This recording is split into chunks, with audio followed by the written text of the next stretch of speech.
Welcome, ladies and gentlemen. Welcome to the Chris Mitchell podcast. Looking forward to this evening.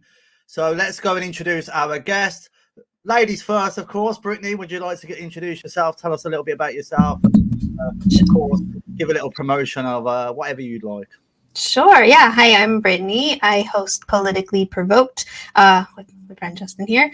I'm not really sure exactly what else to say. We are banned from YouTube. We are on basically Odyssey, so you can find us on Odyssey, DLive, Trovo, Twitter. Where else are we not Telegram.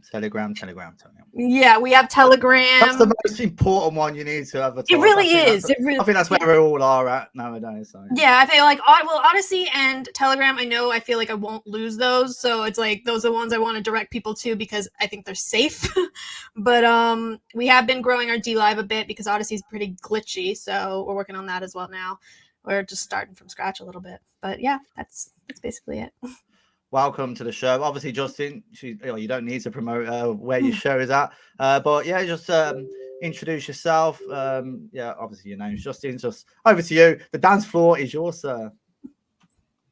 Sure. Yeah, I'm Justin. I co-host with Brittany and Todd on Politically Provoked. I try to bring left-wing viewpoints, but I'm always fair when I moderate a debate, and I try not to let my biases get in the way. And everything Brittany said. There you go. But let's give a boo to the left wing person in the house. let's get a big fat boo. You know I'm going to get a lot of stick for this, and I have a platform. It's the Chris Mitchell podcast. You know, it's not patriotic talk, so it's not. You know, we're not going to be as biased. I'll try not to be. But welcome to the show, Justin. It's a pleasure to have you here. Likewise to you as well, Brittany. Yeah, thanks for having us. All right, so before we go into the show, I'd just like to, a little icebreaker. Just for a little bit of fun. I'll do this to all my guests. So if there's any future guests watching, get thinking of your three names. So we'll start off. Again, we'll go with ladies first, if you don't mind, Brittany.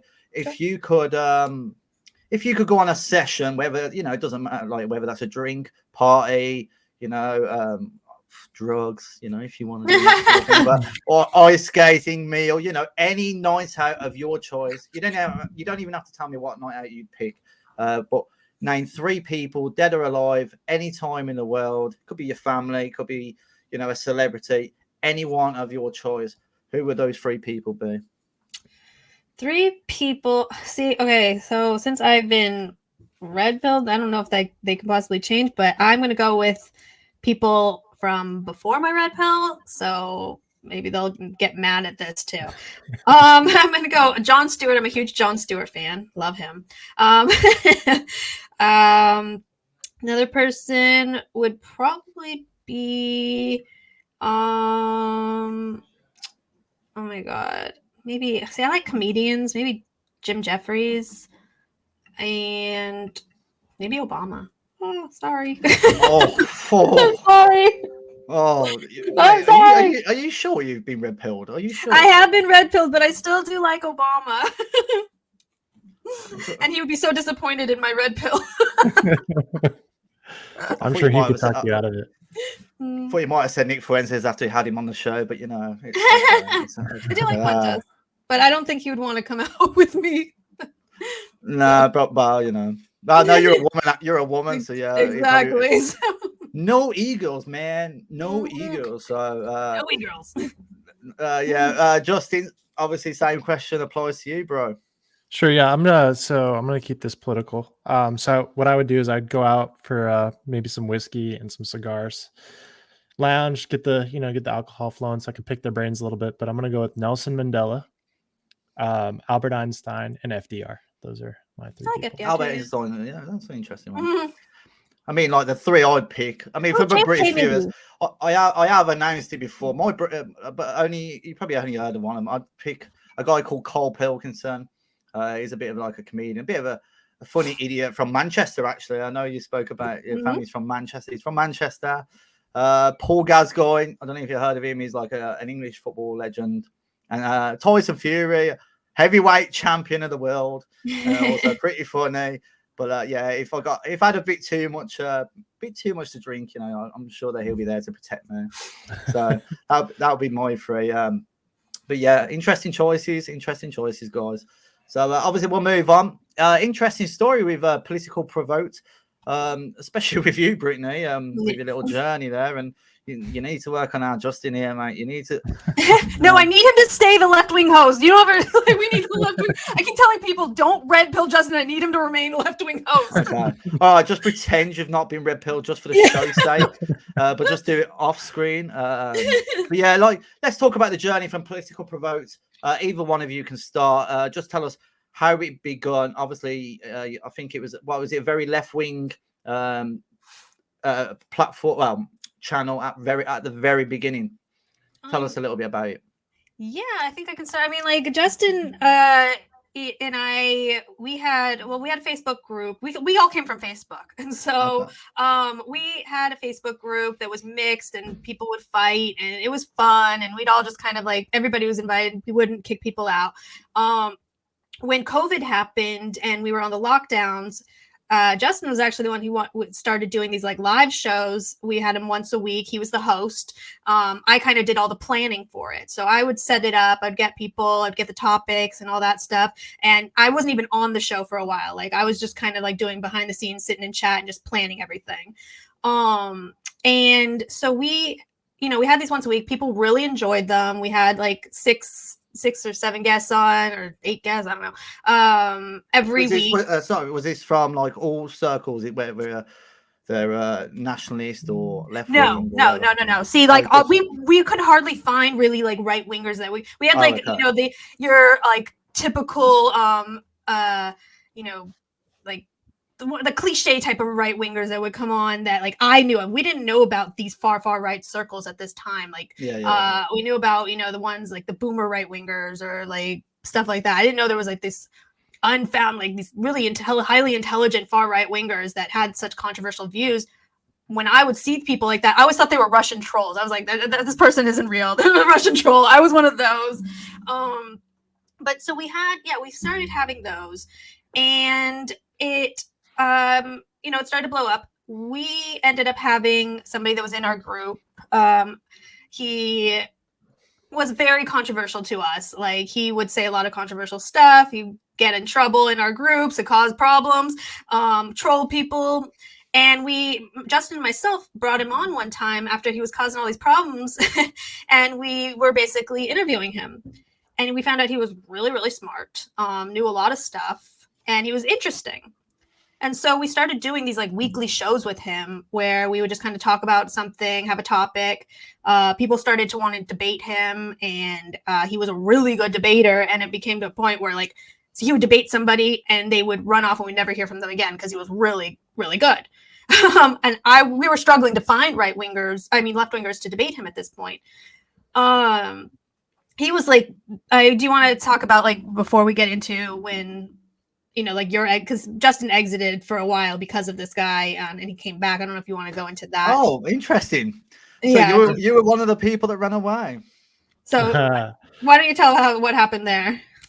So yeah, there was just so some of my friends were kind of chiming in my ear a little bit, and I was getting frustrated. And there's one specific debate where we had a big disagreement on the topic. It started with the topic, and then some of the things that happened during that debate. I was going through a lot of stuff actually in my personal life at the time. And I just decided to step away. And then we kind of reconnected sometime later that year, over the summer. Yeah. So he took a hiatus. We kind of continued on, and I was thrown into the hosting role, which I was not really comfortable with. So myself and Todd, who's not here yet, but we kind of kept the show going. And it was a little tricky at first. We had a lot of road bumps. I wasn't sure if I was going to be able to do this because it was just, I don't know, it was a little hard for me to be the host. I never wanted to be the host. But I did it. And we started putting out, I put out a tweet saying, if there's any left-wing debaters that want to do a live debate, hit me up because we have a right winger that keeps crushing lefties every time they get in the ring with them. And frankly, it's a little annoying. And so it got a lot of traction one time when I got ratioed by some like commies, and people started suggesting Destiny. People started suggesting some of these people. Oh, yeah. And I'd never heard of Destiny. I didn't know about I never really spent time on YouTube or any of these online communities and stuff. So I didn't know who he was, but we decided we're gonna bring this guy on to debate. We'll just call him Andrew. But we had like 100 subscribers on YouTube at the time. This like I think it was like after January 6th is when Facebook like shut down for a few weeks and we weren't able to live stream because that's where most of our stuff was, and we started kind of going onto YouTube a little bit more. Yeah. But that debate was like in March and it was big and we started getting a lot more traction. Was that with Destiny? Yeah, that was our first big debate. You know, 'cause most of it was like just like people in the groups and just like fun stuff that we were doing like for ourselves. For a while it was just in private in the groups. We didn't like publicize it. But we had Destiny on, and then all of his little simps, they wanted a piece, and so we started having a lot more. We got Vosh on, we got Mouth the Infidel on, we started getting a lot of big names that were coming and doing these debates. But he was really our only right winger. As this started to happen, more right wingers kind of like Groyper started to take notice, and they started coming into our communities. You got Groips. Yeah, we had a bunch of them coming into our communities. We had a Discord. Actually, we went through 5 Discords. They kept getting shut down because just like my Facebook groups, which we went through a bunch of those as well, I didn't like to have a lot of restrictions on it. I wanted a free space where people could talk about really whatever they wanted to talk about without having to walk on eggshells. And when you have both sides of the community in that becomes very difficult because you're going to get people reporting each other. You're going to get people. Can I just interrupt a second? Sure. So did you get like a lot of grief from both sides? You know, like or any kind of death threats? Because I might get some. You know, there's a left wing guy here, like only just tells it in the first 5 minutes of the show. You know, there might be 1 or 2. Not they wouldn't be death threats. They might say, "Oh, what are you platforming? Like this guy, he has the opposite views to you, Chris. What are you doing?" And do you know what I mean? But you've set up a platform here that is literally right. Well, we'll just go with right and left. And some people might say there's no right. Some people on our side like nationalism. Not like, there's some things that we agree with on the left. You know, and maybe there's some on the left, and well, I doubt it, but some people on the left might say. But did you get a lot of much abuse from both sides, or was it just particularly from the one side over the other? I've always, for some reason, even when I had my Facebook group, even when I was like, because I was called the left-wing host, and then Todd, who's not here, he was the right-wing host, and that's how we kind of were doing it. And so I still get shit from the left-wingers. Oh, left-wing host, remember that? Like we dropped that a long time ago, that title, and I went from left-wing host to centrist host, just host.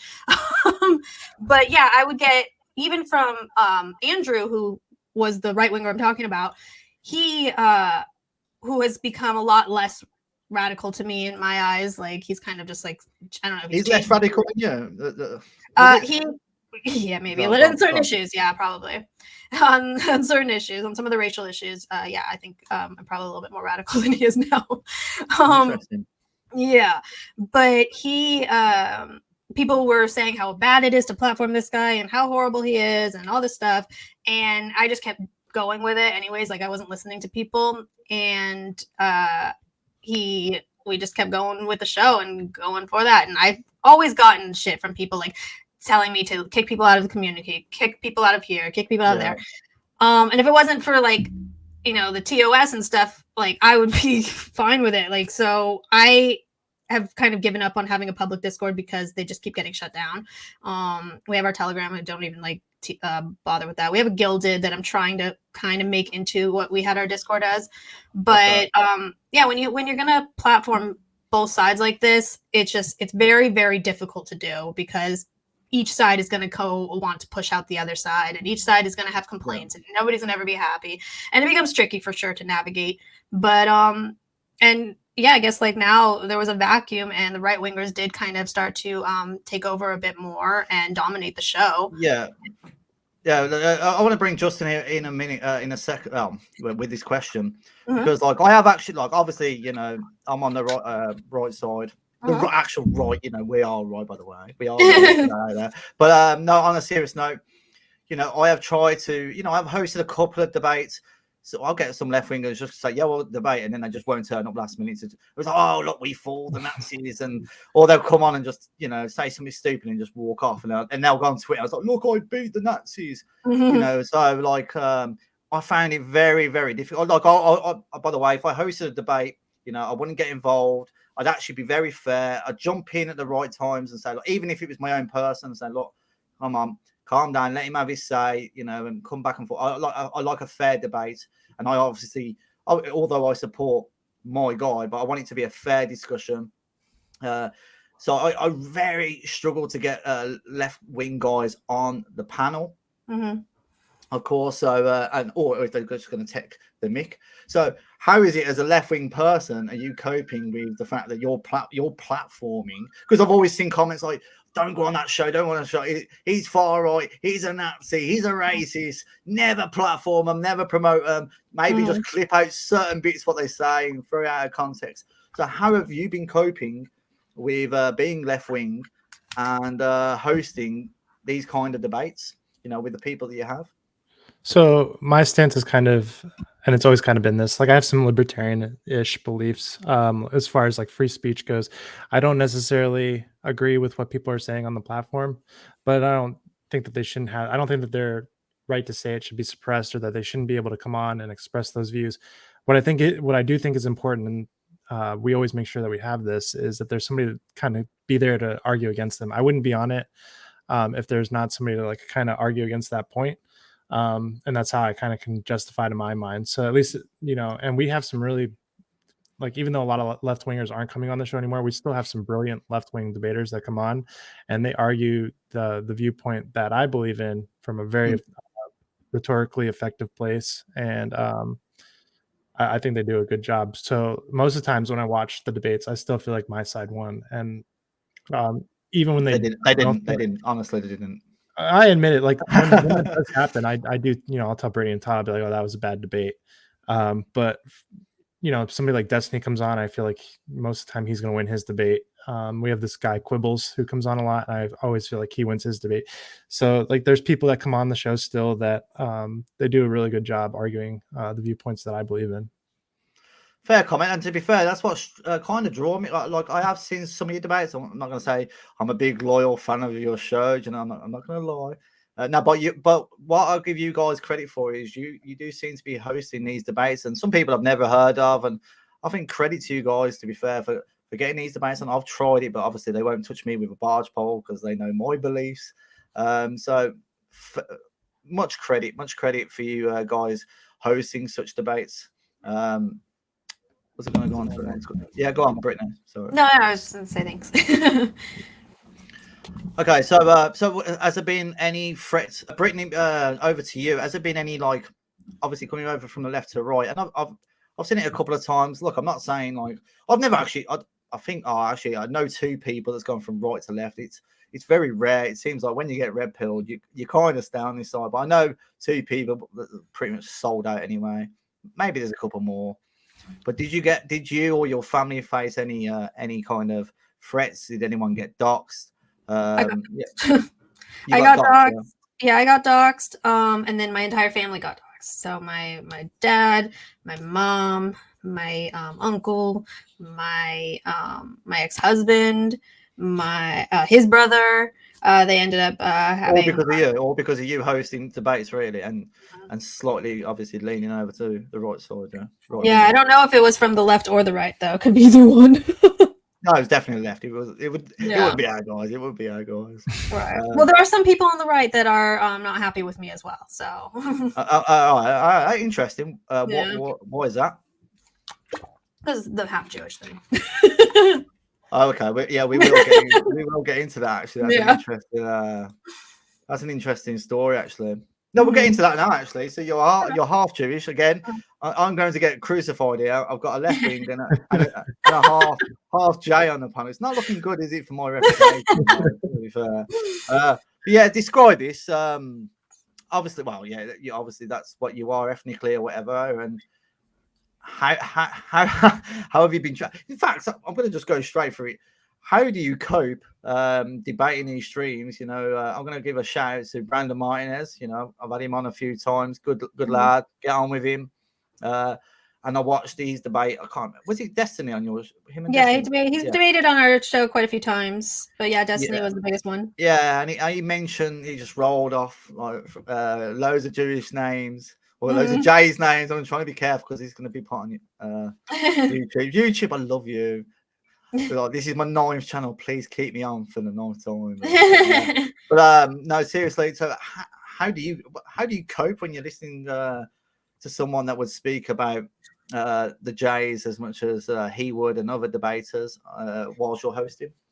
Yeah, no, it doesn't bother me at all, like, because I don't really identify myself that way. I've never really thought of myself. I mean, for the longest time I thought like just being Jewish was just a religion, so it was a choice, and I just wasn't religious, and so I've never really had any kind of connection to Judaism. So I've been able to detach myself from a lot of the things that people say about him, and for one thing, I'm always feeling like maybe I just have to prove myself a lot more than other people might because of that and because I'm a woman. So I'm always having to people are going to be hesitant of me in general for both reasons, the woman and the Jew thing. So yeah, I'm always kind of having to make the extra effort to ease people's fears that I'm not up to anything nefarious. I'm not trying to like do anything to screw anybody over. And when I'm having to do that, I think that's also triggered a lot of left-wingers who think like I'm just constantly like catering to the right or whatever. But it's just a different dynamic, and I'm having to deal with like people who are just very, very hesitant of me as it is. And so yeah, I do that. But as far as what people are saying and like about Jews and stuff, I don't really care. It doesn't bother me. We hosted a Holocaust debate. We plan on hosting actually another one with Eric Stryker and Enoch. We're going to be hosting that one, so that will be probably our biggest debate whenever it ends up happening. But yeah, it just doesn't bother me. I don't really believe in a lot of the GQ stuff, but some of the stuff that they've been saying, you know, when they it is interesting how they anytime we have somebody on and I'm hearing when people in chat like, are they Jewish, it's like they're never wrong though. They always seem to be able to call it, and for being like 2% of the population, it seems to happen quite often, so that part's a little interesting to me. But as far as some of the conspiratorial stuff, I haven't gone down that road. I haven't gone down those rabbit holes quite much, and it doesn't really even matter to me the whys of things. Like I just kind of look at the problems that are happening, and I want some of those problems to be solved. What do you think that is the problems that's going on? Well, my big red pill that pushed me from left to right was a lot of the racial issues. So we were kind of going into it a little bit before about little Timmy, and so basically I was red pilled by a groiper. And by the way, like you know, I've done a lot. We've got our own UK groipers, by the way, which actually we have not done a lot in a while. I groiped. I don't know why you probably won't know. I grew up Jeremy Coyle. And by the way, this is going to be on my second channel because I'm banned off the other channel for a week. But I've got 2 channels, both like around 500. I'll just switch between the two when I'm banned.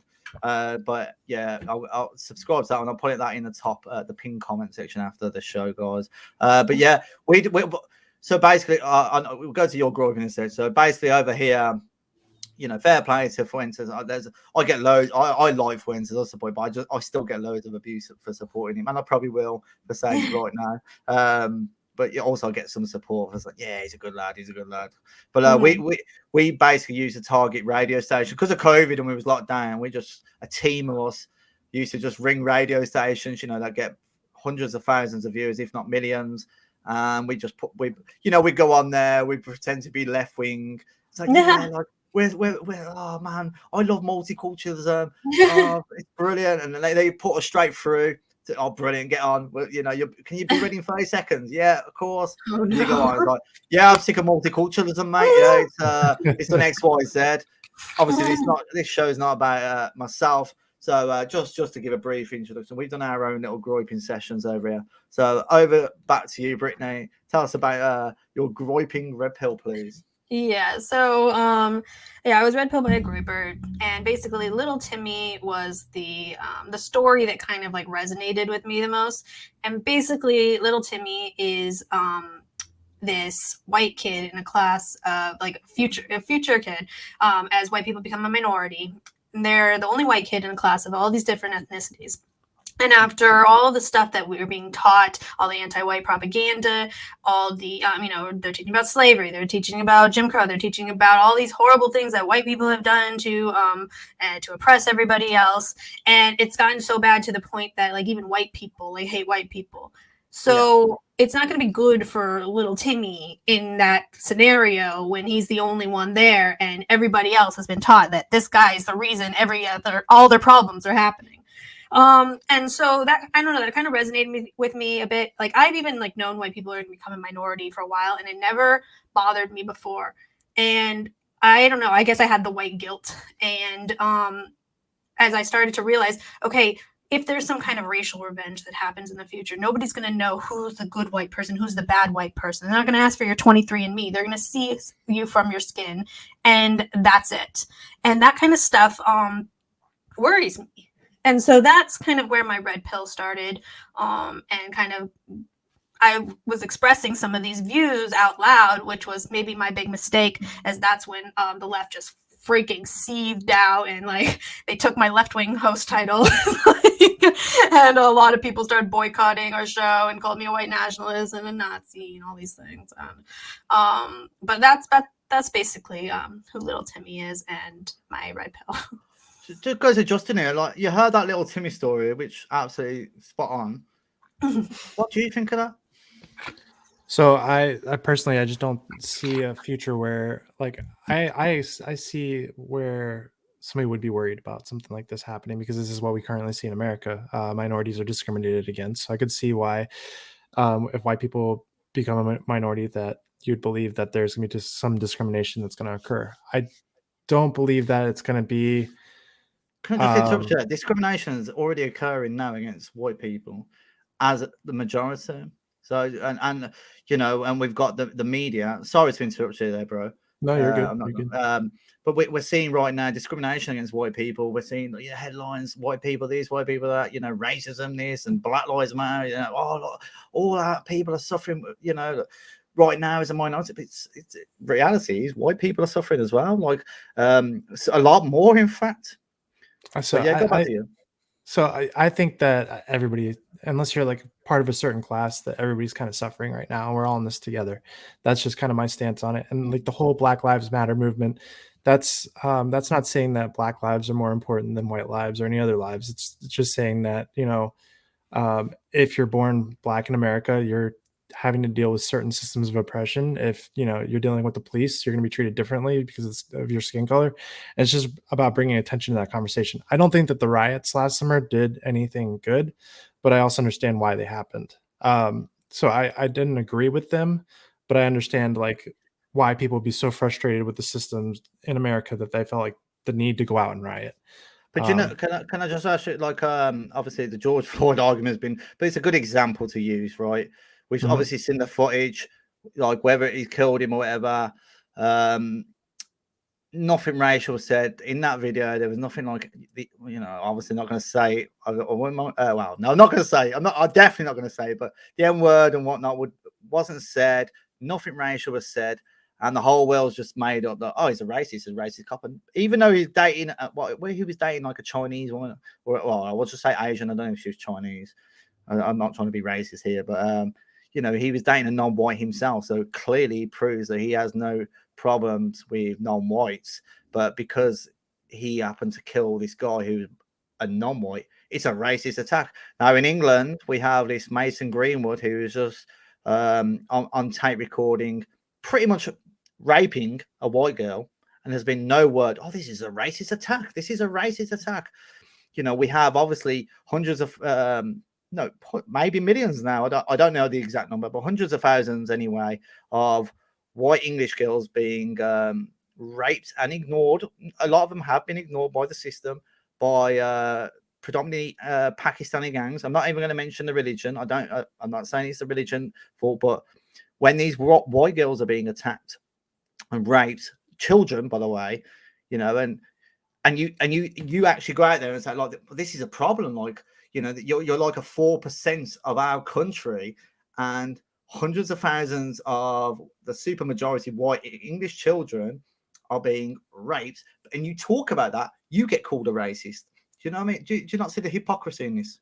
Yeah, I think that it's fair to talk about that, and without having to be worried about getting a label attached to you. I do think that it's fair to bring that up in conversation. I would hope that we can move the conversation to a place where we could be like, nobody should be getting raped. Yeah. There's, Oh yeah, 100%. Yeah. So I don't know. It seems like there's a lot of, and I don't know what the culprit is, but there's definitely a lot of racial division going on. It seemed like for a period of time, maybe like the late '90s into the early 2000s, like it seemed like that was kind of starting to go away, and now and I think Brittany said she thinks like social media is probably a big culprit of it. I tend to agree with that. We're seeing it kind of regress and go back. Yeah. And Who runs it? Who runs out, it again, Brittany? Who runs the social media again? Yeah.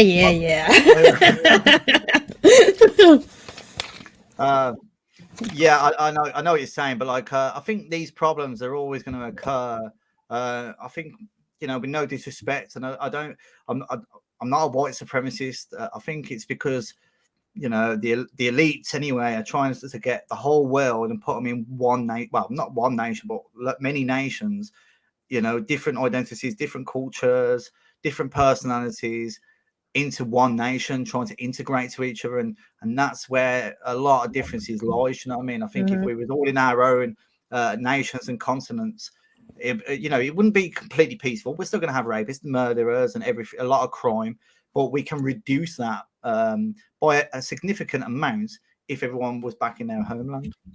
I agree with that. See, I feel like a lot of when you experience people that are different from you in your daily life, I feel like those intolerances tend to go away. So like I don't think you see as much racism in places like New York City and like big culturally diverse areas.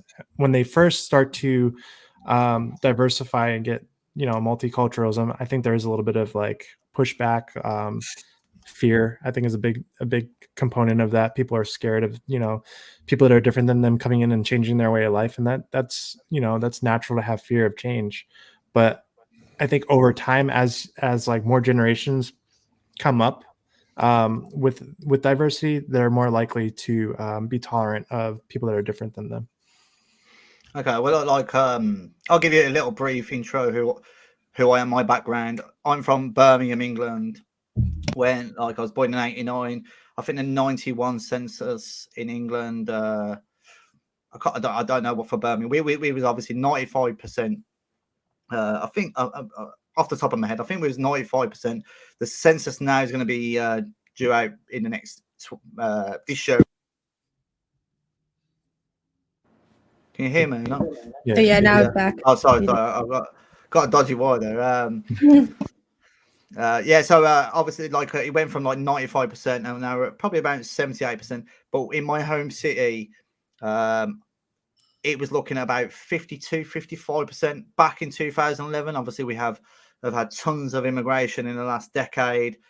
So we're short, and obviously with birth rates, our birth rates are significantly lower. And also this goes against our own people. Like, I know people say, oh, why didn't you white English people just have more babies? But it's not as simple as that, because our people are being indoctrinated. You have a lot of white English people hate themselves. Oh, we must bow down to anyone that's not white or English. We colonized the entire world. We was part of slavery. So they hate themselves, and a lot of it. And then you obviously get in the adverts and what they learn at college, university, to hate themselves, and obviously go with a non-white. So we're being breeded out of existence. So, and nationalists, you know, and then when a nationalist like myself would talk out and try and be reasonable and not show any hatred, because I love everyone in the world. I want everyone to have a peaceful life. Obviously, you know, with the exception of pedophiles and, you know, horrible people. I just think they should all be put in one land and rot there. But I think it's fair to have a genuine concern that my people are going to become a minority in my own homeland, and I am in my own city. Do you know what I mean? I've already left. I mean, I will be going back for work reasons, but I've already left because I just didn't feel safe in my area. Well, not safe. We've had a lot of terrorism over here and whatnot, and across Europe, a lot of grooming gangs. When I went to school, a lot of predominantly Pakistani men hanging out the gates, waiting for the schoolgirls to come out so they can poach them. And I know there's white paedophiles, and they should rot in hell as well. But these guys, they should be deported back home. And so yeah. Any comments on what I've just said? Sorry. Me or Brittany? So my thoughts on that are even if you were to have an ethno state of some sort, there would still be problems. And we've seen that. Oh, yeah, 100%, like yeah. look at Ireland. The Catholics and the Protestants, they can't get along. They're all the same race. They're all Irish, and they've been going at war for decades. So I don't think that the solution is as simple as just let's have everybody be racially similar. I can kind of see some of the argument when people say they want to have a one be unified under like one culture, but not necessarily have like the idea like it's got to be behind race. Like if you wanted to say like we all want to unify behind like Christian traditions and beliefs, I can kind of understand that where they're coming from, because there's probably going to be less disagreement, and that might be more productive. And I'm the first person to admit that where we're at in America right now is not working, because we are so like our ideologies are so different. Like if you're on the left or right, there's no middle ground anymore. You're infirm with what you believe, and there's nobody willing to give the wiggle room to accomplish anything. So I see some of the problems that I think it's the Groypers talk about. So I see like what they're talking about, and I don't know what the solution is to it. But I don't think that racial segregation would be the solution. Well, I'll introduce your co-host. I just want to pick up on one point. It's also not about it. It's just fact is with birth rates and immigration. So if that continues, then you basically can't and it continues the rate it is, and it's been predicted 2066. It could be soon. It could be, but the fact is, if it continues, it's happening. If it does complete itself, you cannot call England when it's full of Muslims, or full of Asians, from another continent. You can't call it England. It's not an English country. I have my ethnicity, I have English in me, I have European in me. So that's what this country should remain the majority of. So if you're importing all these people and from another continent, and they're ethnically from another continent, and they outbreed you, then you can't call that country England. How can it be English when the ethnically English have just been completely, or not completely, but majority demographically replaced? So I went to Malaysia, and imagine if I went to Malaysia and it's just full of people from Birmingham. Yeah, you can't call that, you can't call that place Malaysia, because it's just full of people from England that's just moved there and outbreeded them. Do you know what I mean? So that's my concern. It's just, this is my culture, this is my identity. If you in England, we shouldn't belong in anyone else's nation, and they shouldn't belong in our nation. I wish them peace and success, and if we can help them financially around the world, people might disagree with me on that. People might think, just fend for yourselves. But I'm trying to be peaceful. As the Dalai Lama said, I get referred to. I did make a joke, and it actually got reported in the newspaper that I'm a Nazi Buddhist, because I'm a Nazi Buddhist. I'm so peaceful, but yeah, I want an ethno state. So, as the Dalai Lama said, Europe for the Europeans. Do you want to make any comment on that before I introduce you, your another host there or not? Sure. Yeah, I'll make it quick. So I just think that as technology keeps growing, I think that globalism is going to be inevitable anyways.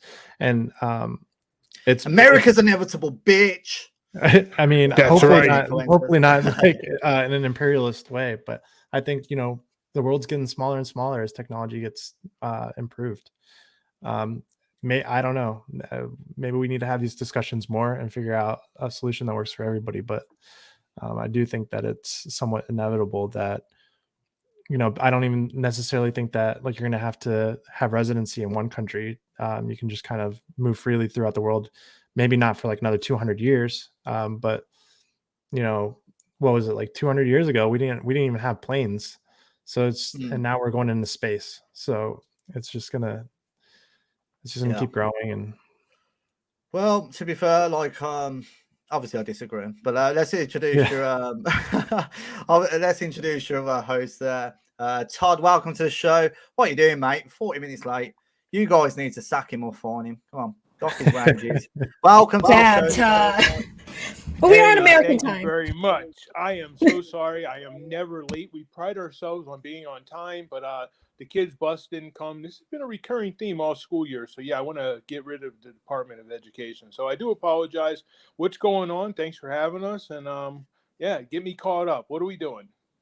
Right, okay. So obviously we just got into a little bit of debate, but friendly. It's nice and friendly so far. Anyway, but Todd, yeah, please tell us a little bit about yourself. What's your background? You know, like what's your ideology? You know, please say I'm not just. Please say it's not even worse than just a half Jew and a lefty on the show. No. No. I am vehemently opposed to both of their politics. It's funny. This is how we started. I've got a mate. Todd, do you want to leave these? I'll pay you a higher wage, bro. Listen. I've had many offers, but loyalty is very high on my scale, so I could never do that. HT is trying to steal me away too. But yeah, no. So I am a nationalist. I don't really know what I am. You know, I've never done a political compass, but I'm pretty far right.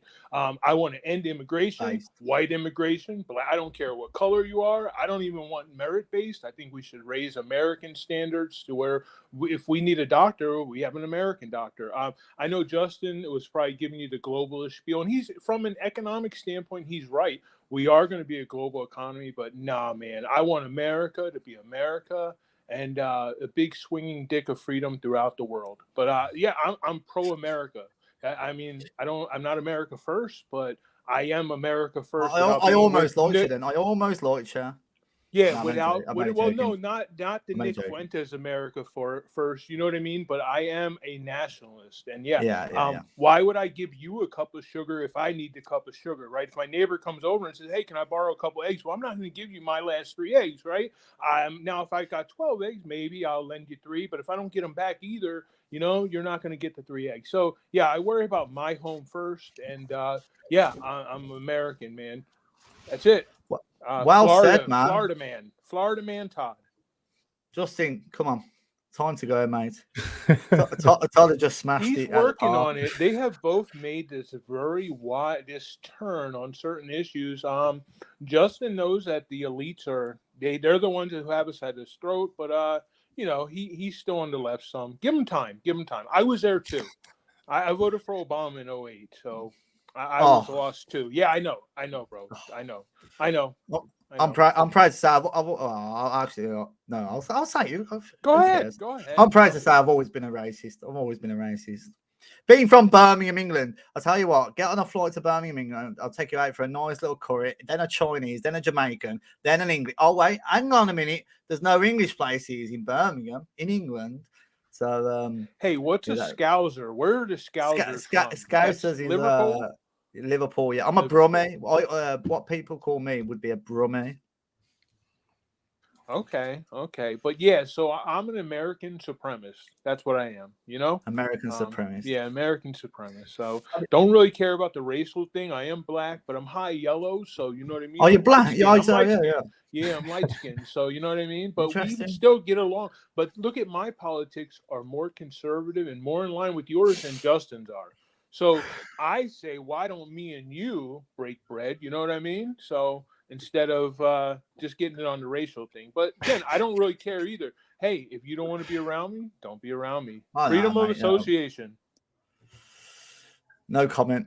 We'll move on swiftly. It's like, don't be worse than the head Jew, the liberal. By the way, I'm black. By the way, it gets worse.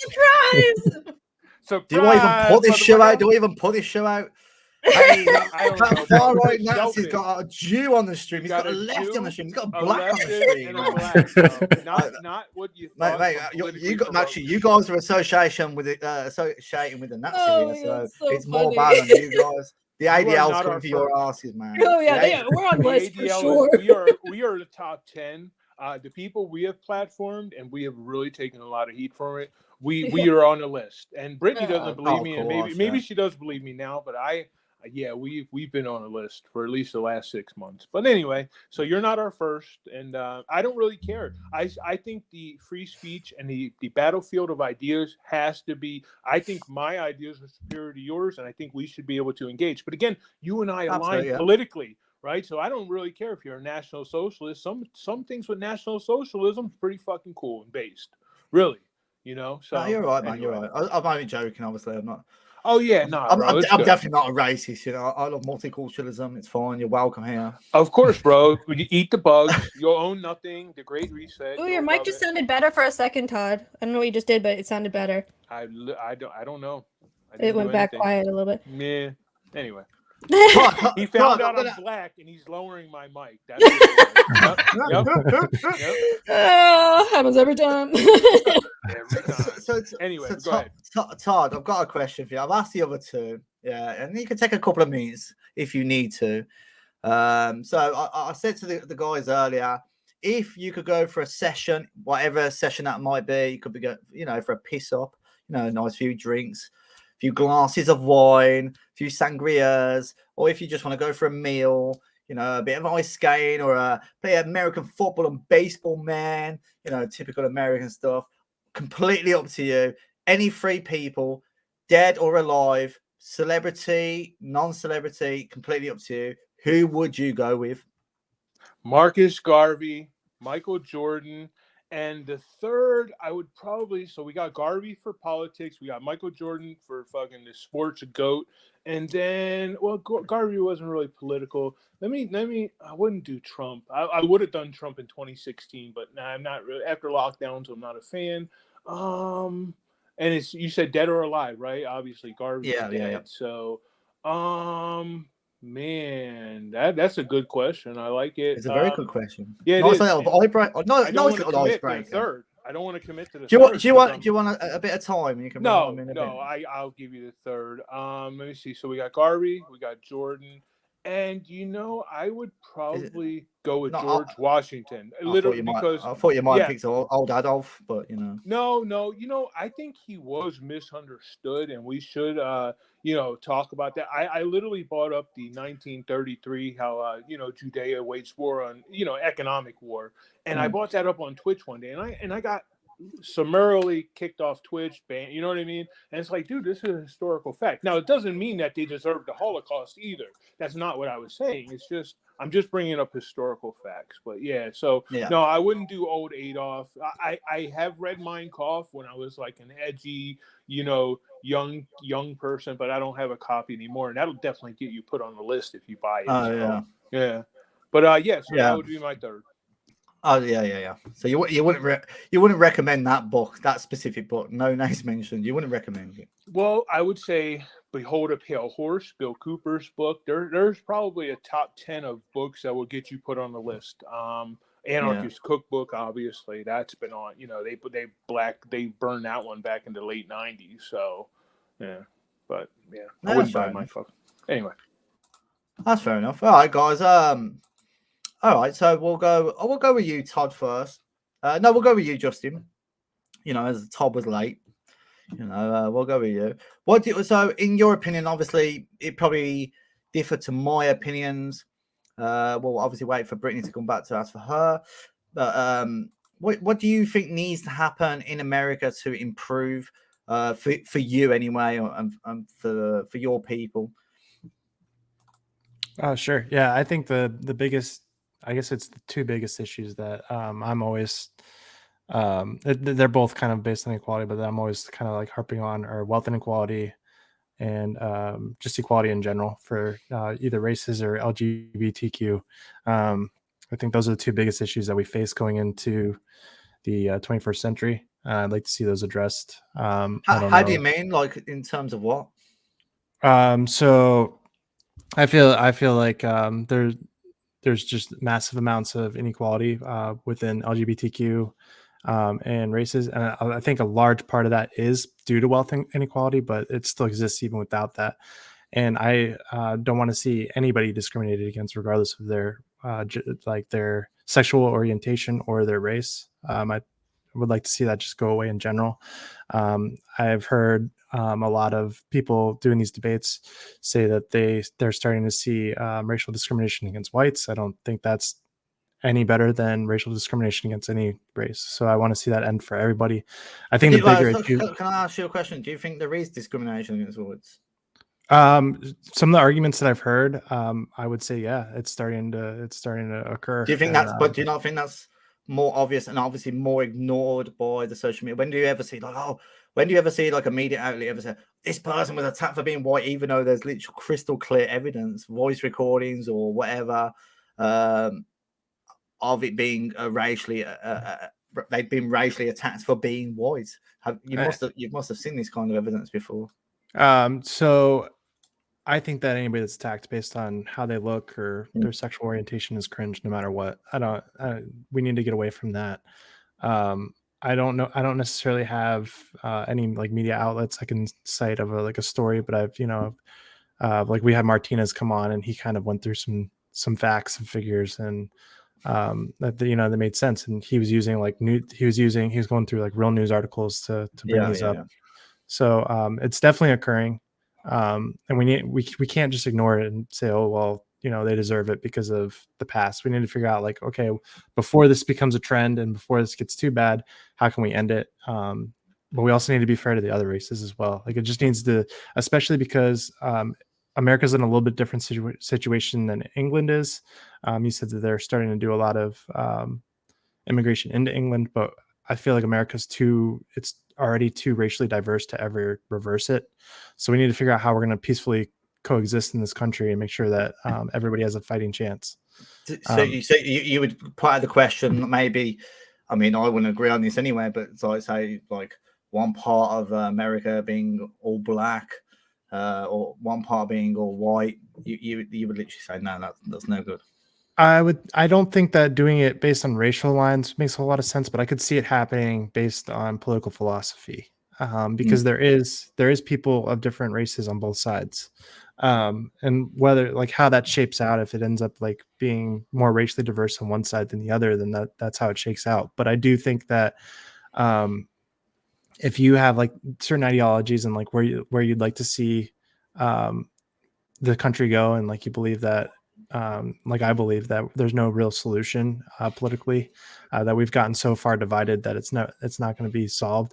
Then I don't see that, like I guess it's called balkanization. I don't see balkanization necessarily being a bad thing. If we'll just say conservatives and liberals for the sake of this argument, if conservatives and liberals can agree, like, hey, we're going to take this land, you guys take that land, and we'll just call it a day, then I wouldn't necessarily be opposed to that. I think that a lot more would get done that way than how we're currently going. Like we're 2 years into this presidency, nothing's gotten accomplished, and 4 years of Trump, nothing really got accomplished. 8 years of Obama, nothing really got accomplished, and we have like real problems, and we're going to see the rest of the world pass us by if we don't do something to solve it. Just before I bring the other guys in, interesting about the LGBT stuff. I mean, like, I think it's being overly promoted too much, like drag queen story and things like that. Like, I think it's indoctrinating our children. I don't think they should be exposed to this kind of stuff. Like, oh, it's okay to have a king and a queen and a queen. I think they should just be left to be kids. And if naturally, I mean, I don't agree with it. I think they can be indoctrinated. Like, I'm very much a traditionalist. I don't believe in that, and I pretty much align with Islamic views on homosexuals, but I think it gets promoted too much, and I don't think it's helping our children. We're now like, we've seen stories where like 5-6 year olds have come home and said, "Oh, Mum, I want to wear a dress," and I don't think they'd be saying those kind of, maybe the odd one might, like if they're literally just gone from that age. Well, that's what I'm going to say anyway. But do you not think it's being over promoted too much? I mean, you say it's a concern, but like back 40, 30 years ago, like probably gay people was too scared to say they're gay. Now, like they're all proudly going out there. We have these gay pride marches. Birmingham, my home city, is one of the biggest in Europe. I don't know about the world, but maybe in the world. Massive events, and you got guys there next to nothing on, like leather, dressed as complete degenerates, bro. And there's kids running around. I don't think that's healthy for children. They should be out at the park, and they shouldn't be seeing or being exposed to this kind of stuff. Do you not agree? I don't necessarily agree with that, but I do think that like age appropriateness should be discussed. And I go back and forth with this because I've talked to trans people before, and they said that like going through puberty was like really hard for them because they already knew like they wanted to that they weren't born the gender that they identify with, and that they were going to do the transition. So they would they had to kind of live their whole life living in a gender identity they didn't want to. But on the flip side of that, I do think that the conversation needs to be had where we talk about like what's an appropriate age, because I don't think that like children are already like kind of confused about like roles and everything as it is. So maybe we should talk about, maybe like 16, 17, 18 would be a more appropriate time to allow this to happen. I will go to you guys about that LGBT question as well, but I want to ask you the same question I asked him originally. But in my opinion, I think we should get all these, these gay people and just throw them into one nation somewhere in the Middle East. Do you not think, Brittany? All right, we'll go to Todd. Same question I asked your man here. What do you think needs happening to improve America? Yeah, we need a divorce. I'm surprised, Justin. Did you just admit that there's no political solution, bro? I don't think there is, no. Nice. So yeah, but I want to see a divorce, but along conservative and liberal lines. That's really. I don't think we can fix this. I think the shit is out of the horse. I really do. So I'm with you on the LGBT. Nah, not a fan. Nope, sorry. But that doesn't mean we should discriminate against them either. But you're right. Maybe we have been. I used to be a libertarian on this thing too. And I would say, hey, I don't care what people did in their bedroom. Well, you know what? That was like, 2012. Yeah, I was probably wrong on that one. So anyway, but yeah, I think we need a divorce to fix America.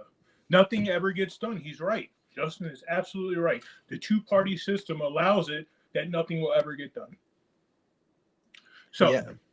Go on, no, that's it. That's pretty much it. Yeah, I mean, just look at this last year. We found out that we're not streaming any. We can talk about the bug, right? We can talk about. He's gonna put it on the bug. Okay, it will be on YouTube. So don't worry about it. Don't worry about it. Oh yeah. But we all know. Well, I think we're all know what I'm talking about. The thing we can't talk about, and so just be careful. It's absolutely crazy where we're at, and there's probably no political solution as long as there's a two-party system. So yeah, I would love to see the two-party system go. I am more closer to Republican, but I'm not a Republican. Fuck Republicans. Fuck Democrats. Fuck them both. They're run by the same people. Exactly. The global elite. Justin, quick one. Are you with us on the whole bug situation, by the way? I'm not sure. Obviously, we're anti-bug. Well, I am. In terms of, with the anti-V, I don't know. I'm trying to use like a word. I don't think I am. I'm not. Have you had it? Have you had it? Yeah. Fair enough. I don't want to discuss that actually too much. But I don't think that it should be required. I do for things that are going on in my personal life. I probably wouldn't have had it not been for certain circumstances going on in my personal life. Fair enough. Do you think it's a concern now with all the people like that's kind of like collapsed? I'm just that question alone, and we'll move on. I don't. I kind of have like this distrust of the government. I was kind of telling you this earlier. Like I go back and forth. Like sometimes I'm like, people are too stupid to figure this out. Maybe we do need a government, but I'm kind of libertarianish in some of my beliefs. But I'm definitely like Todd just said. I definitely vote Democrat because I align with them more. I don't think that anything should ever be forced into someone's body. So if you, it's up to you. It's your choice, isn't it? Okay, fair enough. Brittany, over to you. I'll start with the question I asked these two lads. what do you think, in your opinion, is happening to improve America? I would probably agree with both Justin and Todd. I think we do need a divorce, but I also think that we need to fix the economic issues that we have. I think there's a lot of problems that are in this country that just can't be solved, and that's kind of like black-pilled me a bit. But I feel like, I don't know, I feel like the going like parting ways on racial lines and stuff is probably not realistic, but if you look at some of the polls, both sides seem to be almost like getting towards being in favor of partying along party lines, and that alone would kind of solve a lot of the racial issues as well. There would still be racial groups and stuff, but it wouldn't be at risk of becoming a minority, and that's more my concern, is I don't want to become a minority. But yeah, the economic issues are big as well, so we need to solve those problems. And the mass shootings. I want the mass shootings to stop. So good comment. What about the old LGBT issue? For me, I'm more like I think we should have never gotten rid of the don't ask, don't tell thing. I think I don't care what people do in their bedroom. I don't want to know about it. I don't even want to see straight people like with their PDA. I don't want to see what people do in their bedroom out in public. So do whatever you want to do. Don't let me see it though. Fair comment. I mean, I disagree. I'll just make it illegal. I'll throw you in jail. So based. It is based. Yeah. Maybe not that bad, but I'd send them to another country. No comment on which country though. You already told us which country. I know. But all right. Let's go back to your show, guys. Let's go back to your show. Sure. Is there any plan going forward? Do you have any specific different kind of plan to what you've been doing already with your debates, or you just planning on staying the same? You're doing your debates. I see you do some open panels. Is there anything new coming, or are you just going to keep to the same? Any new ideas coming forward? Anyone can answer this. Yeah, we're kind of just powering forward. We do our pop-on panels, which now we don't have to really worry about any kind of TOS. We don't have to really worry about TOS at all anymore now that we are off of YouTube. So that's been a little bit freeing in a way. I'm not sure where we're going to end up. We're just kind of like winging it a bit, but we're ticking through. Yeah, we'll have some big debates coming. We've got some stuff in the works. We're going to be off for like a week, but when we come back, we'll restart up all this fun stuff. But yeah, I mean, this has all been so organic for all of us in general. Like, we never planned for this. We never expected it to turn into what it was. It's just, we've been taking it as it comes, and whatever happens. Yeah. Any comments from you guys on that? No, I think she summed it up best. Yeah. Well, and it is refreshing not to have to worry about TOS. But then we have people who stream. So for me, if I start violating TOS, that's why I asked you. I'm like, oh, what can I do? Yeah, well, so I don't really care, to be honest. But I'll try and stop it. But I'm banned off 8, 9 times. It'll go on my Odyssey channel. It might go on Telegram. If it gets banned, it's not the end of the world. I've been banned enough. But yeah, if we can prevent it, we can. Absolutely. And I will always respect other people's platforms. What happens is sometimes I get loose at the mouth, not thinking, not knowing people are streaming. And sometimes I make comments that are, not appropriate. But yeah, anyway, I'm trying to work on that. For 2022, I've been a saint. I've done nothing wrong in 2022. 2021, well, yeah, there was a lot. But anyway, I think she summed it up. He's made it a whole month, you guys. I haven't been online. Everybody around the block is months of being good. Well done, Todd. Honestly, you're a legend. It's just a shame you missed 40 minutes of the show. I know. I really am sorry about that. I figured by 4:15, and then the bus never came, and it's one of those things. It's happened a lot this year. They just blame the thing that we can't talk about. Todd, it's so funny. Todd, you've let the national scene down, mate. Even the J and the left wing was on time. What are you doing? I know, brother. I know, and it's normally I'm a stickler for that. We are always. He's always usually actually on time. It's very rare for him. I mean, he did say he was going to be late. I didn't know it would be this late, but he did tell me. She said 5 minutes. I said, well, why 5 minutes? We waited 10. See, what happened was Justin told me he's going to be 5 minutes late. I thought he said, he said no more than 5 minutes, and then I thought Todd said the same thing, but he said more than 5 minutes. So I misread that. Yeah. But I thought he said no more as well, and I was wrong. That's your ethnicity coming through, you know. Sorry, mate. Sorry, It mate. always comes out. You know It these always comments are comes going to out. happen, Brittany. You know? Sorry. Yeah, it always comes out. That's why she's so good at running the show, you know. So Yeah. but it's in our blood.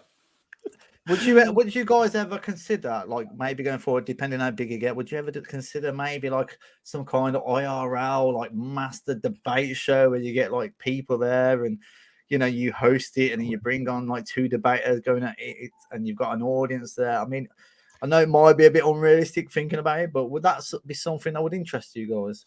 Yeah, Destiny suggested that to me a long time ago to do an IRL show.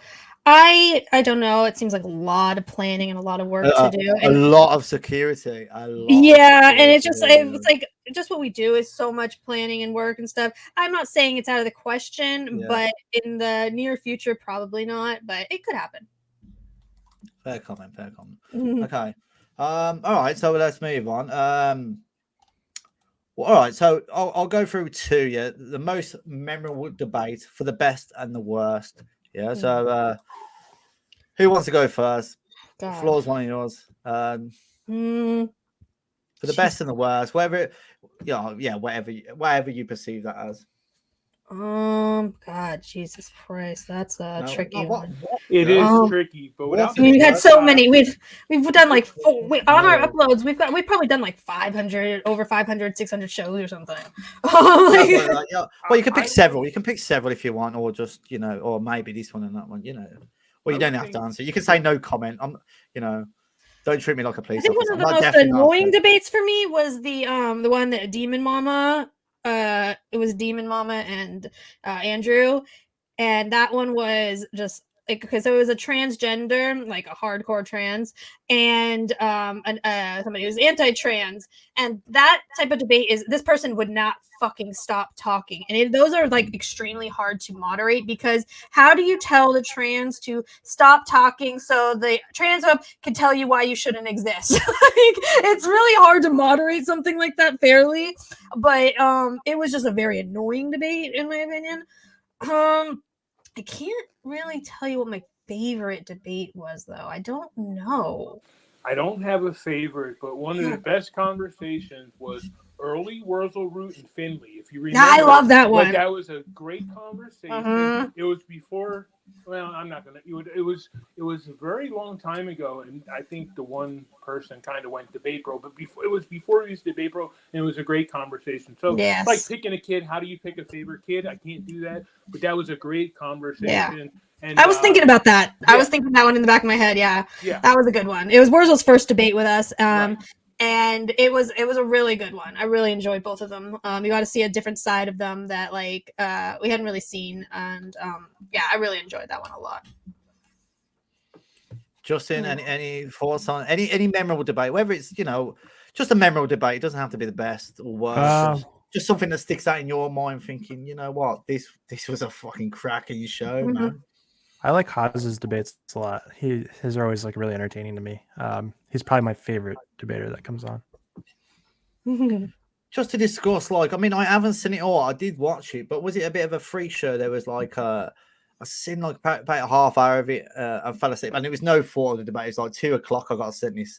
Obviously I'm 5-6 hours ahead of you guys, so I just fell asleep. It was nothing to do with the debaters. Some of them are great, but it had like Nick Fuentes, Handsome Truth. Wurzel, Bits, and Dingo. Tell me, how did that go about? Was that just completely off the cuff? Was that just random? Was that just right?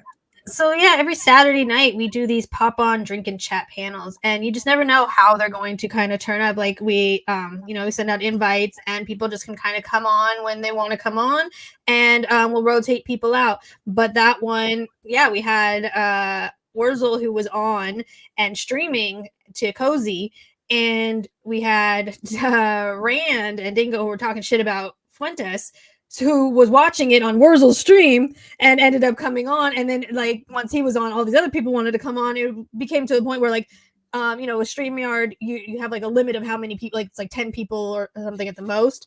And so people were trying to enter the room because the link was out, and it was full. And then I would like swap somebody out, and then like people, you just kept seeing people trying to enter the room, and I didn't know who they were, but it was a chaotic, crazy night. But that might have been one of like, I've been wanting to get Fuentes on for a very long time, so I was really excited to have him on. Yeah, same here. If you're somehow watching, Nick, come on. Yeah, well, that was hit me up. A point of history of the Wignac Royper War. So we were a part of that, and it was very good. I don't stay on for them long because, you know, it's too many people for me.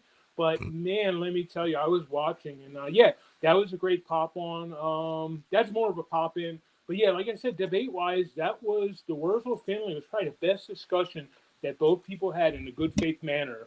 You know what I mean? Since we've had, and we've had a lot of great discussions. Again, yeah. But, yeah. I think like Eric Stryker was probably my favorite person I've ever interviewed, though. Oh yeah, we'll go to that actually. Favorite person interviewed. Yeah. So Eric Stryker's yours. Do you guys agree, disagree? Do you got someone else in mind? There hasn't been a whole lot. Well, you know, I don't. Again, you can't have a favorite. The most fun I had was HT. When we had HT on, that was fun. Answer we were busting balls. We were having a good time. Yeah, that was my favorite interview probably. But again, how do you pick one? We've had so many. There's so many. There's so many. Yeah. I mean, the amount of stuff the amount of people we've had on, it's just been. Todd, I'll tell you what. I'll give you an easy question. What's the best show you've ever been on? Well, obviously, it's today with Chris Mitchell, right? Well, you go. Chris Can we Mitchell, clip that, guys? Clip it. Clip it. Send it. Get it viral. Send it to Nick Fuentes. Send it to the internet. Send it to the internet. Send it everywhere. But yeah, I'm only joking, of course. Justin, yeah, do you have a favorite person that you've interviewed? Favorite person? Probably not really. I don't. There was one interview. I won't call them out by name, but Brittany and Todd will know what I'm talking about. Somebody that came on that we interviewed that just kind of went south, and so I have a least favorite. But as far as favorite, yeah, Jay Dyer. I wasn't gonna call him out, but yeah, he was just really that was rude. my least favorite too. Yeah, he was just really rude. Yeah. So you have to send me that show. It sounds exciting.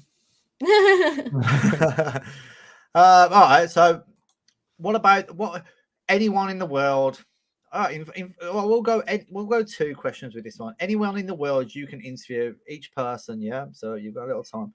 Anyone in the world, non-political and political. So maybe like, for example, Nick Fuentes and Michael Jordan. That Todd will say. Do you know what I mean? But so just anyone. So you got 2 answers there.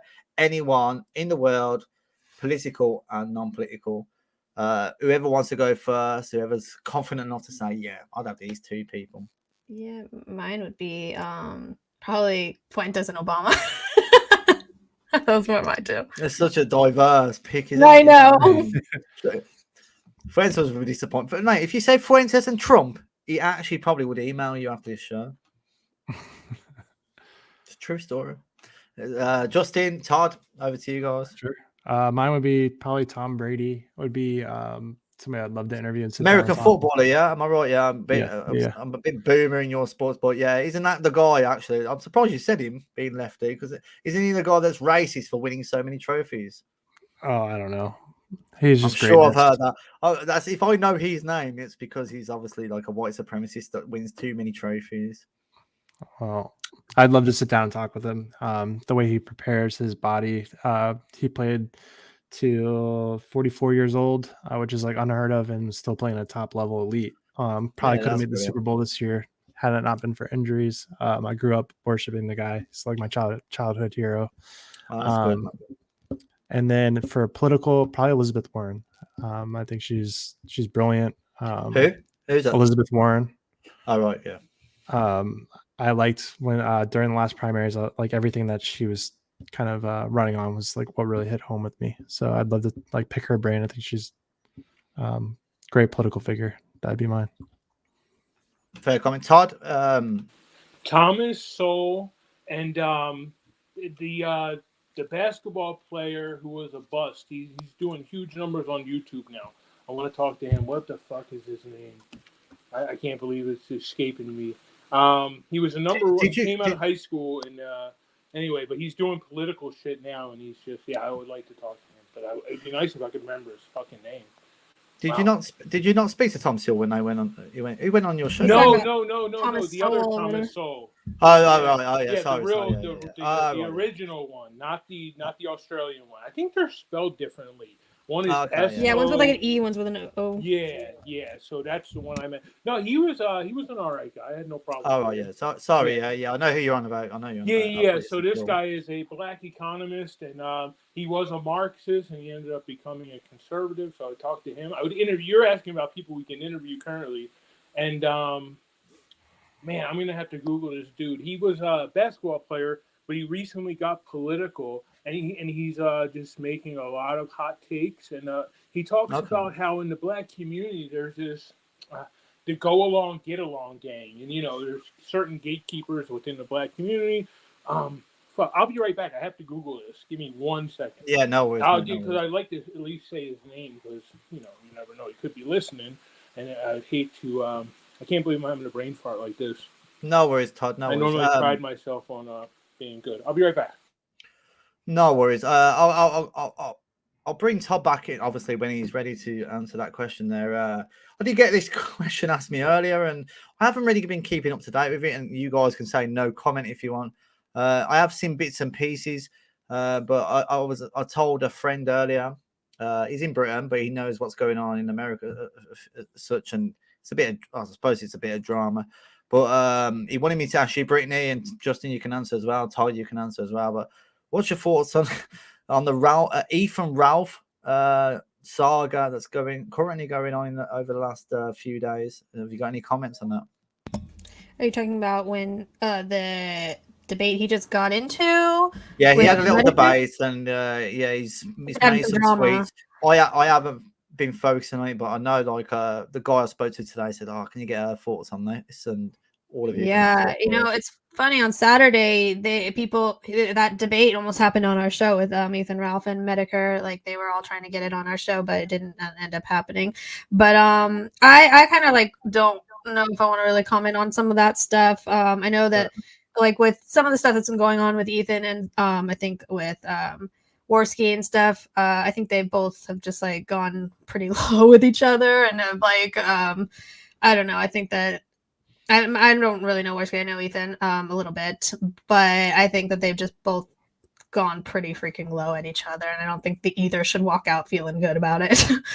But I don't know what else. I'm not thrilled that he got beat up. Also, that was crazy. But yeah, I haven't been following it quite closely myself. Yeah, I've not I've been sent links, so I watched a few things, but Yeah, I doubt Justin. I have not seen one thing. Yeah, I've not seen one thing on the Ethan Ralph thing. I know people were trying to get it to happen on our show. We would have gladly facilitated, but I don't spend much time online for 2022. I just said I'm going to take a little break and do some IRL stuff. Take those couple hours a day online and do real stuff. So anyway, but I have no idea. Justin, you can say no comment, mate, if you want. Honestly, I don't know what's going on with Ethan Ralph. And, okay, fair enough. Yeah. Another question. I'll stay with the same guy. And said, what do you guys make? Which we briefly just spoke about actually, but I'll just ask this. What do you make of the Groiper versus Wignat war? Is there any comments on that? I know we briefly just touched on it, but not such that question. Yeah, I have some comments on it. I don't like that there's a Groiper versus Wignat wars. I think that if white people are going to try to do anything, that they need all the allies that they can have, and for two sides that literally are fighting basically the same they have the same end goals in mind to be splintered like this, I think it's really counterproductive. I find myself a little bit in the middle. There's things about the Groipers that I don't like. A lot of the anti-women and stuff is mostly it. And I'm not into the religious stuff. But the Wignats, I do think, need to be a little bit more optic focused. I don't like how they, brush that stuff up. So I think if you put those two sides together, that they could do something really well, and they are too busy fighting each other, and it's not going to help anybody. So those are my thoughts on that. Yeah, to be fair, I love it. What do you mean you love it? I love it, dude. I fucking love it, dude. It's entertaining. It was great. What do you mean? Yeah, probably for entertainment, but it's white on we're white crime. Dude, are you them trying to allege that I would be rooting on white crime? Of course not, bro. But I love it. And I don't know why I love it, but I just love it. Yeah, it's because you're not white, that's why. That's why you're loving it. Possibly. Justin, I know I'll probably, in fact, you'll probably love it. Yes, bring on the infighting. The left are going to take over the world. Well, hopefully not. But so on the left, we do this to each other all the time. We're constantly at war with each other over ideas and like what policies we should be pushing. So to see it happening on the right, I kind of appreciate it. Yeah, I will say it's not the same, Justin. It's not the same. No, it's not the same. No, it's not the the right same. on right crime is always life, like you said, like she just said, with whatever's going on between Worski and Ralph. It's brutal. You know what I mean? Look at the right on right crime we had from our former person. So it's always the left never cannibalizes like the right does. I'm sorry. I don't know about that. I mean, like in the UK, you have like obviously, as I said earlier, I agree with Islam on a few issues, but you'll get the demonstrations. Oh, Islam stands with LGBT. It's like, really? Do you? Have you ever been to an Islamic country? You certainly do not stand with LGBT, but they will stand together in European nations. And let me just explain it, because what I'm saying. What I mean is, like, during the 2020 election, we had Liz Cheney come out and do something against Trump, but nobody on the Democratic side did anything against Biden. So that's what I mean. True. Of course, that is true. Name one Democrat that ran anything counter to Biden during 2020. I'll even give you time. You can come back and you can answer me later. There you go. I'll let you research it. Your mic is very quiet, though, too. Yeah, it's a bit quiet. But Brittany, you're up for hosting the debate, Brittany. Me and you are going to be co-hosts. We're going to be the new political provoked here, hosting the debate.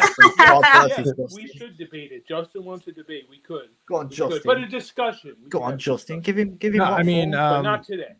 If we're talking about like 2020 primary, like yeah, everybody ended up falling in line behind Biden, but there's certainly leftists that did not like. I'm not talking about the actual people running. I'm talking about within the left itself. There's a lot of diversity of different ideas. Absolutely. Like I agree with that. Bernie Sanders is completely different than Joe Biden. Joe Biden to somebody like me is far, like, I wouldn't say he's far right, but he's right. Like he's not even center. He's right.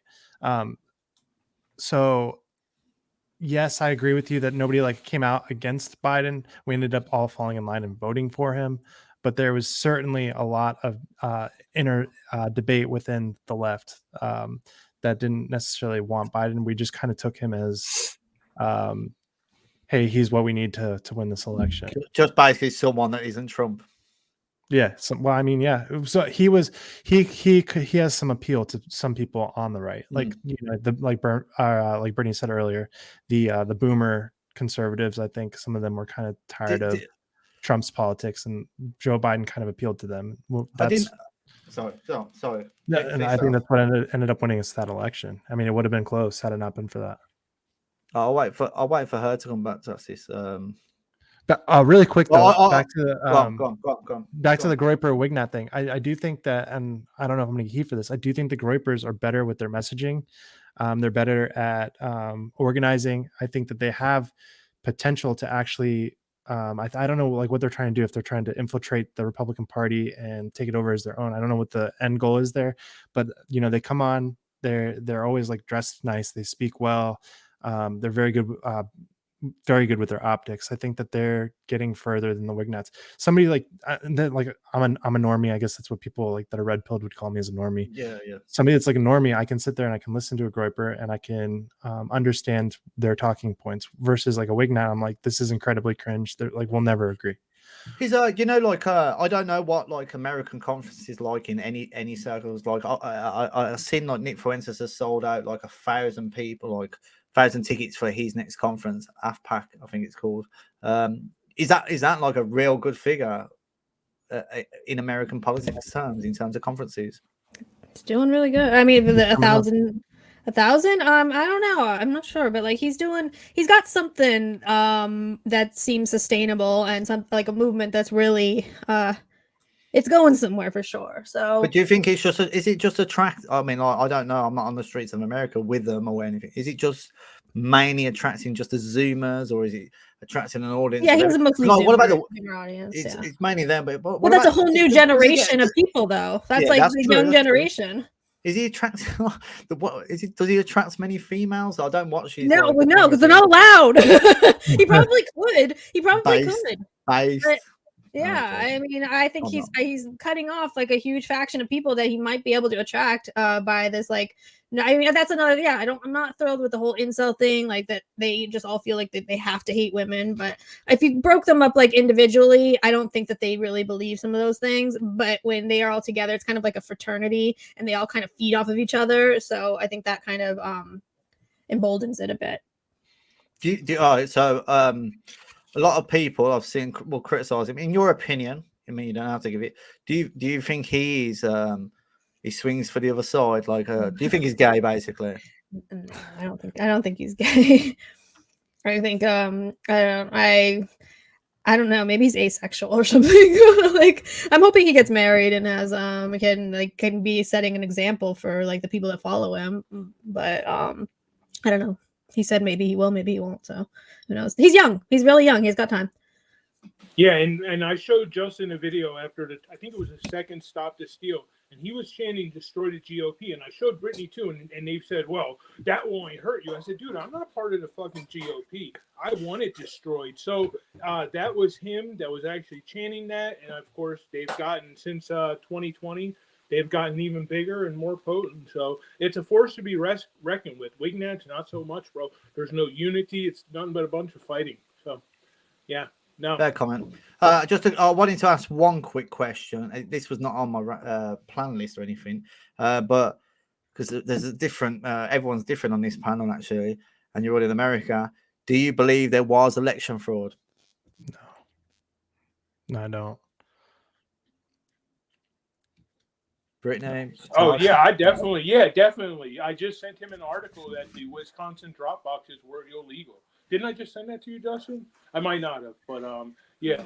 So, yeah, absolutely. Now, was there a stolen election? No, they used the executive to steal it. They subverted the legislature to make, extending voting laws for 7 days after the election. They made it voting week, not election day. So, yeah, we can have that conversation too, Justin. But again, yeah, I definitely think there was fraud. Oh, happy host this debate between you two.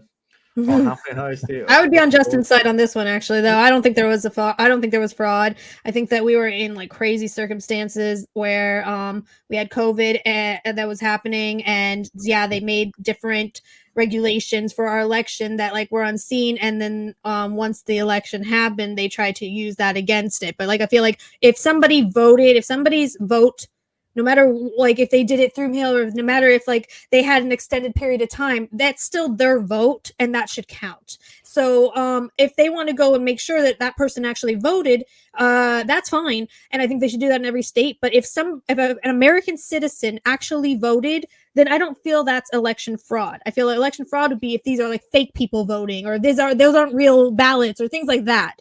That would be, in my eyes, election fraud. I mean, that's I don't why know. we have election day, not election week. But yeah, I can do a 2v1 on that. Chris, you host it.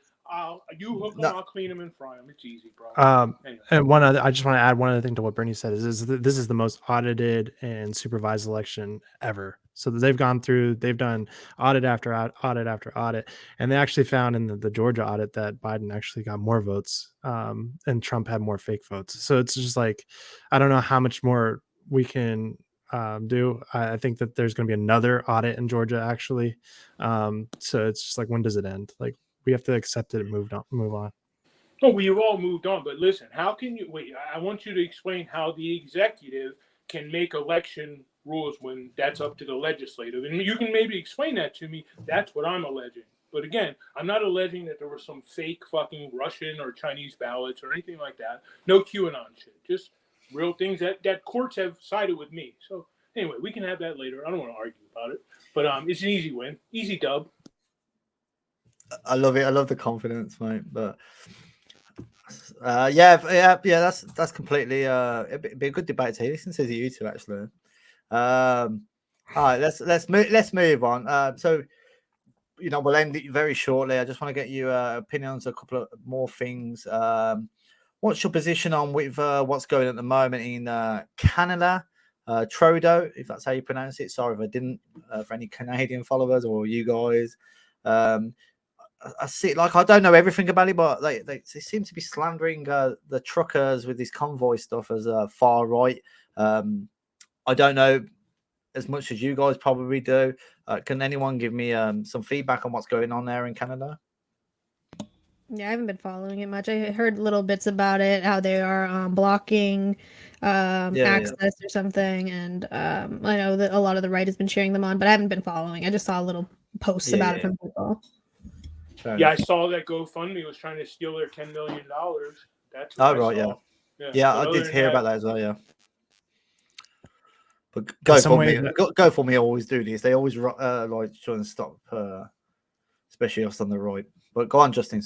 In some ways, I kind of like. I don't think so. If the trucking industry stops in any country, the economy collapses, right? So they recognize their power in doing that. I don't necessarily agree with why they're doing it, but I always support people collectivizing for a cause and protesting to implement change. Fair enough. Last question before we get some final thoughts. Bring it back home. Bring it back to my nation. Are you guys any aware of anything in British politics with Boris Johnson, the Conservative Party, and what's going on? We have, like, obviously the Dover issue. But we'll leave it to you guys. Are you aware of anything that's going on in Britain right now, or paying any attention to what's going on? Right. No. I mean, I thought you wouldn't. But who pays attention to that? We barely pay attention to our own country. Yeah. Of course. And Israel, of course. I have a question for you, Chris. How do you feel? So I'm sure you were probably in favor of Brexit. What's that like now? Brexit's a tough one because, like, Brexit's a tough one because, like, it's still, we're still importing migrants from, like, in fact, they've got the excuse now saying, like, oh, we're not going to import people from Poland or any other European nation. We'll just do it from Africa and other nations. I don't want any immigration. I believe I'm England first, a little bit similar to Fuentes, but I'm ethnically English, whereas Americans, they're not really ethnically American because, they're more like Americans are, well, white Americans are from European descent. I am actually English, so I believe that this country should be super majority ethnically English. And Brexit, it's I agree with a bit of it, but it's always bullshit. Conservative Labour, same as America, always a two-party system and always fucking over pretty much the working class. I'm working class. We're getting messed over. Even the black or Muslim working class, they're getting messed over, of course. We're at the bottom of the pile. The white English working class are at the bottom of the pile, and that's what I disagree with. I disagree with immigration. I don't want Polish here. I don't want Italian, Spanish here. And if I had to pick, obviously I would choose Europeans over, like, Africans, Asians, etc. But that's no disrespect. It doesn't mean I wish them any harm. I just, as I said at the start of the show, like, I'm a follower of the Dalai Lama, and he once said, Europe, for the Europeans, maybe they should come here and learn stuff, then return home to teach their fellow people stuff they learn from our nation. So, that's my opinion. All right. Cool. I'd rather not even have them here, but yeah, I agree.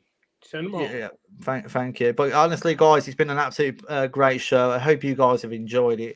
Let's go to some final thoughts. We'll go with ladies first, but again, many thanks. It's been in fact, I've never really done a show like this that I've had a half. We'll just say a half. We brought all the diversity here. You're welcome. Diversity is our strength, they say. I disagree. This show has been an absolute disaster. This show proves that diversity does not happen. No, honestly, been fantastic having you guys. Great banter, great laughs, and I hope you guys have enjoyed my company as well. Brittany, ladies first. Please give your final thoughts. Anything you want to plug. The dance floor is yours. No, thank you so much for having us. Yeah, I did really enjoy it. You'll have to give me your links and stuff to your stuff. We should have you on our show as well sometime if you're ever interested. Yeah, we are on Odyssey, D Live, Trovo, Politically Provoked. I think you can search it on anything, and we are there. Twitter, except for YouTube. But yeah, again, thank you for having us. It's been a lot of fun. Thank you, Brittany. Todd, over to you. Yeah, I just want to thank you as well. Our door is always open if you want to come over and hang with us. I don't really. I'm a man of few words. I don't say much. I just exude confidence and big dick American energy, brother. Anyway, thank you for having us. You're a funny lad, you are. For a non-voice, yeah, I try. We do have comedy. Richard Pryor, Eddie Murphy, Chris Rock, Dave Chappelle. We kind of own comedy. I mean, if you wanted to go 1-to-1, actually, Jews and blacks do kind of own comedy. No, mate, no. They do. I mean, no. English, I'll give you some English comedy. Yeah, and in fact, you can't get our comedy. We're that funny. You probably don't get it. So, well, Brits are like funny, like just by their accents. I feel like you could be like, this is typical J talk now. Oh, mate, shut it down. Quick convention. Yeah. No, thank you. But no, actually, let's have a little. I think we should have a little comedy show at one point. Maybe we'll show a bit of our comedy, show a bit of your comedy, and we'll let the audience decide. Maybe that's something we can do in the future. But yeah, thank you, Todd. Thank you again, Brittany. Justin, we'll save the worst till last. Chris, thanks for having us on. Everything Brittany said, find us on all the platforms. I really enjoyed doing this. Chris, thank you for showing some restraint and being polite to me, even though I'm completely on the opposite side of the spectrum. So thanks for having us on. All right, thank you. And yeah, I've got more shows planned, guys. This is a pre-record. Please leave your feedback in the comment section. And yeah, please subscribe to these guys' channels. They're wicked company, to be fair, even though they're opposites. But yeah, enjoy yourself, guys. We'll see you soon. Peace out.